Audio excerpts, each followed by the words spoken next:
No, you ain't drilled that. Everybody knows. You just copied the scene. Copied the scene. I gave it a pulse. I opened the door, then you came for the bolts.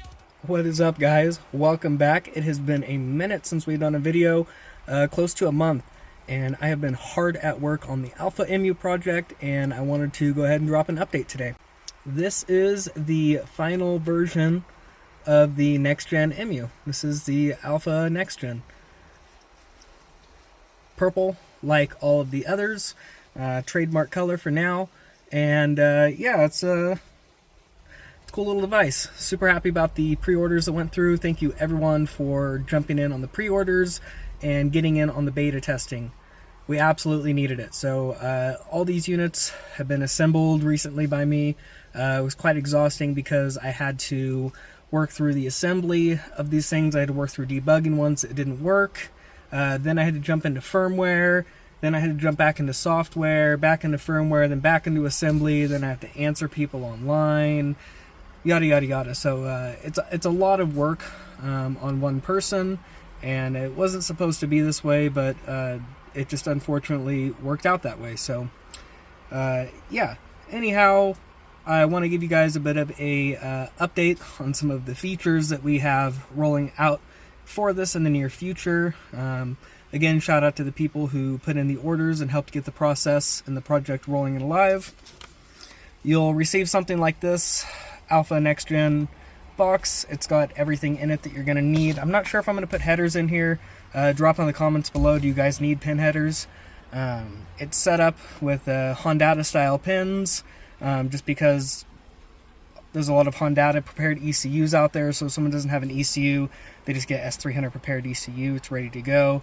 The other reason is stability. I'm not a big fan of chip sockets. You guys can totally change out the pins on these and make them drop into machine pin headers or ZIF sockets, whatever you guys have in your ECU, honestly. But as far as stability goes, you guys should be having male headers inside of the ECU and attaching it like an S300 would fit. Yeah, and it's also nice for dealers, right? Because dealers can now carry one style ECU. You just have S300 prepared ECUs. If the customer wants S300, drop S300 in. If they want a less expensive alternative, Alpha pops right in. So yeah, really cool.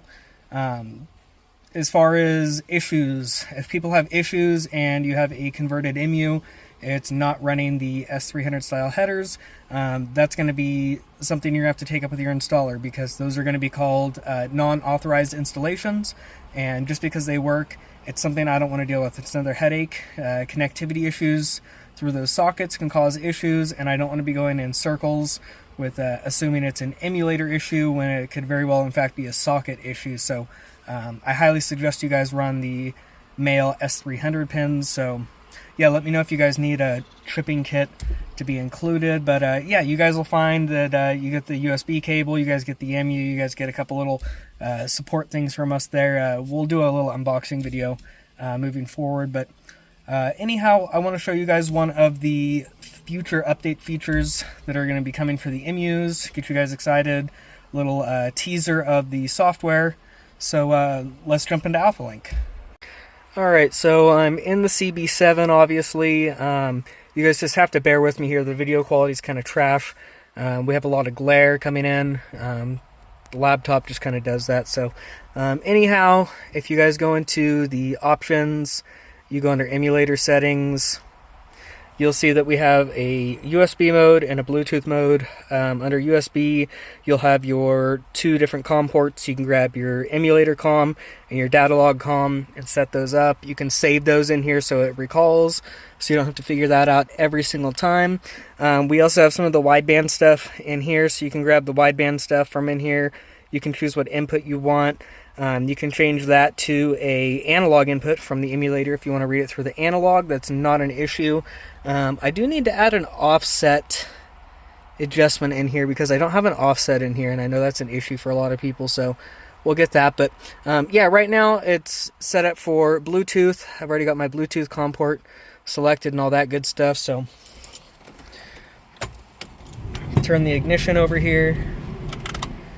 And yeah, this is a family car, so it's dirty. You got the kid kicking his feet up here, you got trash on the floor, It is what it is. This is an everyday car.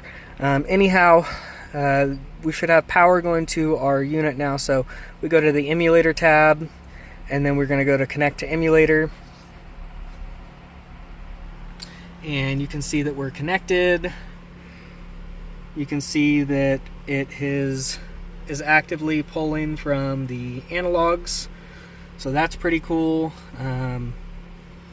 Yeah, so let's go ahead and get the car started up here. And you can see we're rolling in here. We have active data logging. One thing about having all these features on here for the graphical interface, it runs sluggish on a lot of laptops, especially if you don't have like a really high-end laptop. And even this one's like an i5 with an RTX, and it's still like mediocre even on the performance setting. So that's something to be aware of, is there's a bit of a latency thing with the software. I'm gonna try and optimize it, but it just is what it is when you start doing stuff like this. So something you guys can do is you can drop to the options, and there's this mode option right here. And if we click on the mode option, we have default and we have light. And light is a Windows 98 theme. So use light if you prefer an old school layout, as well as you guys need optimization. So you'll see when I click over to this light view here, it's old school like the OG Windows 98. And you can see here that it is data logging really rapidly, quickly. You can see that the cells move around really quickly here. I'm going to jump into our calibration table, and you can see it still has tracer working in here. It's got single cell tracer, just like that. So it is all set up for real time. I can show you guys. We can jump into the ECU parameters here. I'm on launch control right here. You can see it's at 4700.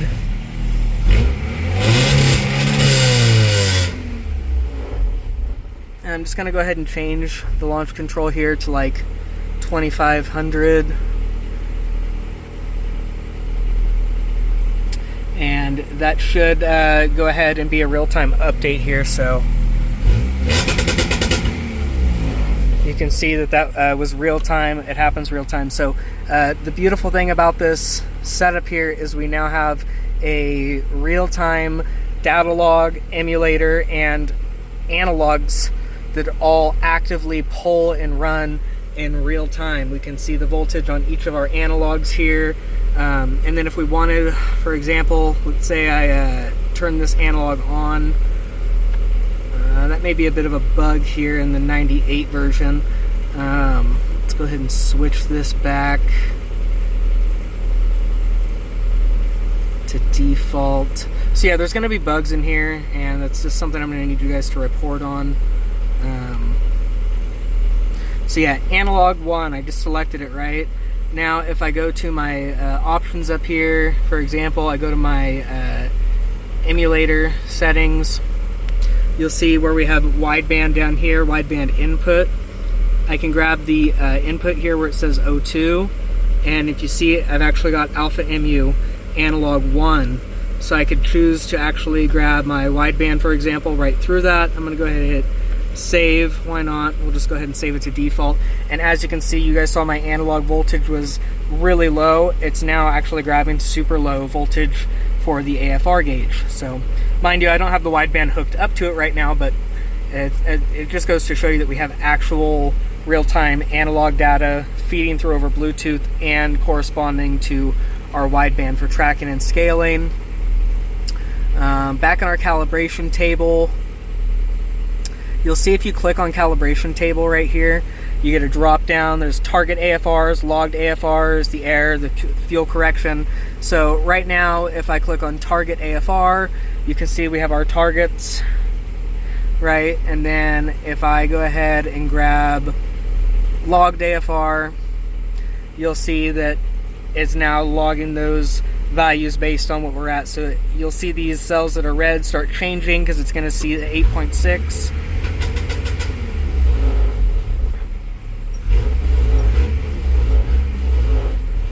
So it's all real time. Like I said, it's kind of sluggish on a lot of laptops in this mode, and I'm gonna do what I can to optimize that. But something to be aware of So we're going to jump into that light view, like I said, a little more accelerated, a little more active on the timing. You can see it really does traces all over the place like that.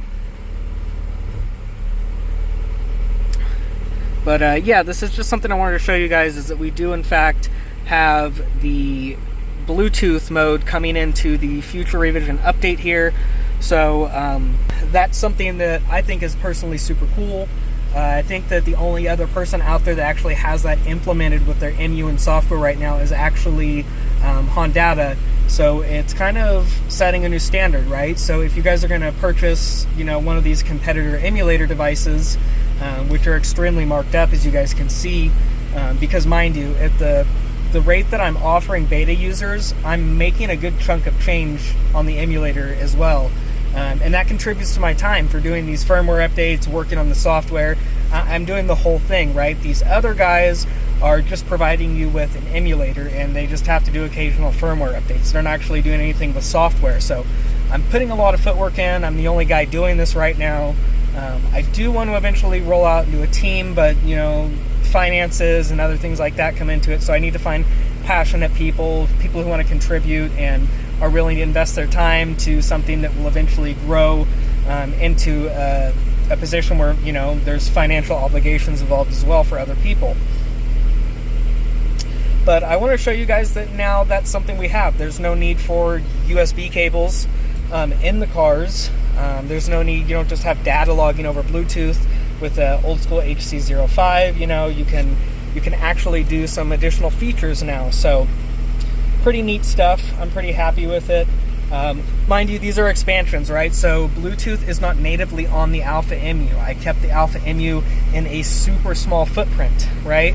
So that small footprint does not support Bluetooth being on board with it. So you guys are going to have a supplemental board that you're going to put into the ECU, right, to actually plug in and use it. It's what's called a modular footprint. It allows you guys to put adaptability, expandability, expansion modules, things like that, and plug them into the device, which I think is a better solution, especially if something's not working, right? Say the emulator kind of fucks up, say a Bluetooth module fucks up, a different expansion module fucks up, right? We can just replace the module. You guys don't have to replace an entire setup. You can just replace the bad issue, the bad component. So a lot of the time, you guys can maybe keep what you have. We can set up an RMA of some kind, and you guys can send stuff back, and it prevents downtime, stuff like that. It's just the way I see that moving forward, things should be a little more serviceable, right? Anyhow, so yeah, these will not ship with the Bluetooth support natively on them right now. You guys will have to buy into the Bluetooth option probably 30 days from now. I'll start putting some boards out. You guys can start buying them, and we can test the Bluetooth stuff. But I want to show you that I'm already pushing towards the next phase, right? Which is complete wireless tuning. I think that that's what most of us are looking for in 2026. That being said, now that we have full support like this, it's a full Bluetooth stack. So yes, there will be an application to use your phone. Maybe an improved dash system, maybe an improved data log system, right? An alternative for TunerView. Will I do TunerView support? Sure, why not? Let's do TunerView. But I would like to see people doing updates from their phone as well. I mean, the capability is already here with the Bluetooth stack, and it allows us to talk with the entire emulator, not just monitoring the data log. So it's like, let's do some tuning with a phone or a tablet. Why not? Not everyone needs a laptop, and it can probably be even more efficient with an Android device, the way that things are coded these days. So that's in the near future. Let's go ahead and unpack one of these alphas and see what's in the box, what our beta users can expect. And I'm really hoping that more of you guys jump in, get some more of these pre-orders rolling. Let's get this thing taking off. It motivates me to, you know, continue making changes and working on projects, right? So RPMs just dropped. I kicked on the AC. It's fucking hot out here in California. But let's go ahead, let's do unboxing. Let's stop talking about it. So what comes with an Alpha emulator when you purchase it? Well, in the beta user edition, we're including these awesome 90-degree cables that I've already tested, and I really like these guys. So yeah, I'm including a 90-degree USB free with your order. You guys are also getting an EMU packaged, ready to go. Okay, you guys are also getting rando stickers because everyone likes rando stickers. So yeah, you guys get a rando sticker in there. You guys also get a pair of wires for data logging. Plug in, get yourself a login. And you guys also get little keychains, right? So these were actual PCBs for some little ST two-timers and stuff. But yeah, they make cool keychains. So here you go, Alpha keychain. Zip ties. You guys have to use zip ties. If you guys install this emulator with the USB cable and you do not zip tie the cable to the center support rail, you guys are going to be tearing off your USB adapter, and you guys are going to be really butthurt and pissed off and saying that there's a weak USB port on the device. So tie down the damn USB cable so we cannot damage the USB port on the emulator. And lastly, we get an Alpha Tuning Solutions sticker. So there you guys go. That's everything that comes inside the box for the NextGen Alpha EMU orders. So yeah, I need to get my international supporters up and rolling. I've got a lot of you guys who are wanting to be on the beta testing series, but I've been having issues getting international payments going through. So I'm going to jump in right now, work on the storefront, hopefully get it launched, and have you guys trying it. I tried one through Square. I think it was Square Up, not Squarespace, and it's been nothing but nightmares, declining every purchase. So I'm going to work on the Squarespace right now. eBay should also be authorized soon. They had me on like some 3 to 6 day hold a couple days ago, so we'll see what's up with that. But we're working towards getting my international supporters out here beta testing these. So thank you for the support. Thank you guys for tuning in. Sorry that we haven't done an update in a minute, and I look forward to hearing from my pre-release testers and getting things dialed in. As you saw on camera, I'm going to leave it in there. Going into that light skin, I had that issue where the analog button was not working. We had to be in the regular theme. So I'm going to check that out, see what's going on with that. The beautiful thing is this is a ground-up build, right? So it's an entire framework. Everything is laid out so that when I want to tackle something, I can find it and adjust it. This isn't a back-built system, right? This isn't where I took somebody else's code and then built on it or renamed it and called it mine. That being said, right now, I want people to know and be very clear about this. I'm using HTS-style parameters, so this is built around using an HTS ROM. If you guys are using a non-HTS base ROM, you guys will probably have some issues because a lot of this is built around the HTS style base ROM. So I am working on an alpha base ROM. I have some progress on that, but it takes a lot of time to get a base ROM to go just right. And the best way I can explain it is the ECU essentially, it doesn't just access your fuel tables, the instruction sets and all that. It doesn't access it from like one said location. It essentially looks, the ECU accesses your base ROM kind of like a system of directories, right? It's like, hey, I'm looking for the ignition map. Where would I find that? And then we point it to another area and say, oh yeah, the ignition maps are located from address X to address Y. And it goes, cool. And it jumps over and it grabs those maps. If it wants to look for something related to the fuel, it says, hey, where are the fuel maps at? We point it to another direction. So you can actually move where certain parameters are around the base ROM to keep them different from the others. That's kind of how base ROMs work in a real simple nutshell there. But I do have one. I've got some random things that I've been able to do with it, which is kind of cool. So I might do something on that soon and show you guys what's going on with the alpha base ROM. But for now, the software is built for using an HTS base ROM. I think that's what most of you guys are using anyway, is HTS. So dump in your HTS map, and you can go ahead and build off of that. That's the advised method for right now in the software until things build up and develop a little bit further. I need the software, the firmware to get kind of dialed in by you guys. Give some feedback. Let's adjust some things. Let's get it situated so it's not so buggy. And then once that's settled and I can kind of walk away from it for a minute, I can focus more on that bass drum. The bass drum takes a lot of time, and it actually almost delayed me from getting the Alpha EMU shipment to happen when it did, because I was putting so much time into just the bass drum.